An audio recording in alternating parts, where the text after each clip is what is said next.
One of the best feelings in the entire world is the feeling of getting better at the things that you're interested in. You know, if you're starting to get into the gym, it feels really good to actually see yourself getting stronger, whether that's visually or the fact that you can bench more pounds. Getting stronger and hitting new records is at least half the fun, if not all the fun, of going to the gym. You know, if you're a piano player and you've been practicing your improvisational skills, it feels really good to be able to just make a banger of a melody in like 5 minutes. You know, it feels good to walk around life with a certain level of competence.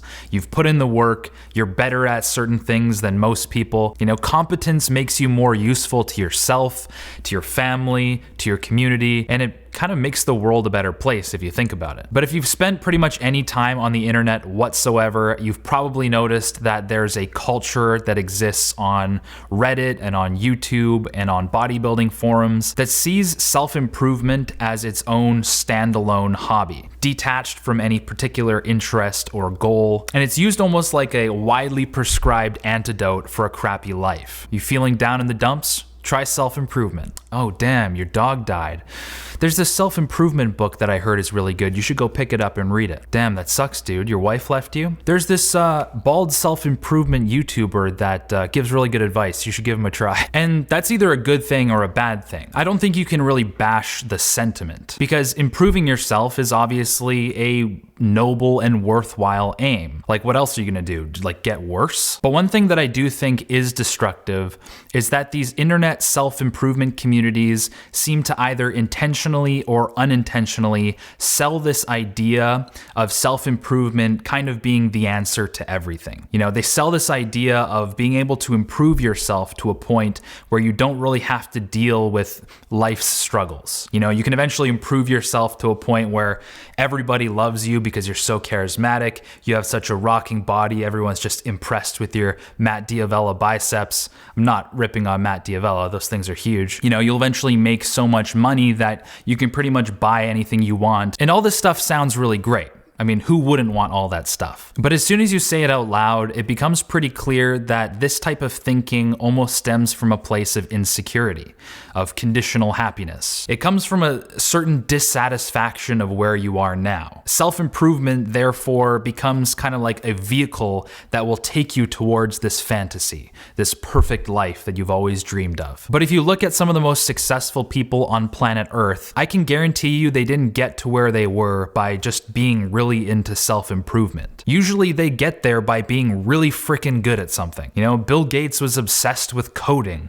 Elon Musk, what's he not into? If you look up to these types of people and you want to be somewhat like them, you have to realize that they're not obsessing over their perfect morning routine and figuring out how to like stack certain vitamins so that you can see through walls and unlock some sort of third eye of truth or something. You know, that stuff is useful, but it's only useful if you're already doing something. One of the funniest examples of self-improvement being super counterproductive or unhelpful is people who read a lot of books about social interaction. And I'm totally not speaking from experience. It seems like common sense that the best way to get better at socializing is to socialize, to go out on a Friday night instead of spending your time playing video games. But there was a point in my life where I didn't really socialize at all, and all I did was read books like How to Win Friends and Influence People and The Like Switch and Models by Mark Manson. And it's almost like I was an alien trying to learn how to socially interact with people while I was locking myself in my house, not getting any exposure to people. It's like the perfect example of obsessive self-improvement not doing anything to help me improve. You know, the very thing that I was trying to improve was being sabotaged by the fact that I was cerebralizing it, theorizing about it, instead of just getting out there and getting experience. Now, the books that I just mentioned are helpful, and I've recommended them on the channel before, but they're only helpful if the vast majority of your time is spent out there in the real world, just living. You know, if all you watch is self-improvement videos, every book you read is a self-improvement book, and self-improvement is your main hobby, it's almost like you're a knight in the Middle Ages and you spend like your entire life deep within the castle walls, obsessively sharpening your sword and optimizing your equipment. Meanwhile, there's a war raging on outside the castle walls, and the kingdom really needs your help maybe the princess got captured by a dragon or something like that, but you're just sitting there inside, making sure you have like the perfect equipment and you're doing tons of push-ups and stuff and making sure you're in shape, but you have no clue how to fight any of the monsters out there. You've never been on an adventure before, so it's like you have the sharpest sword in the world, but no idea how to use it. And you're running out of time. And what most people who eventually break out of this self-improvement obsession eventually figure out is that it was far better to hack and slash their way through life with a dull sword than to spend your entire life inside with a sharp one. Now, it would obviously be pretty stupid if you never sharpened your sword, if you never picked up a book that suggested a different way of doing things, if you never questioned your current lifestyle and what you can do to improve it, but get out the door. Go make some mistakes, go try some things, go live life, and sharpen your sword along the way.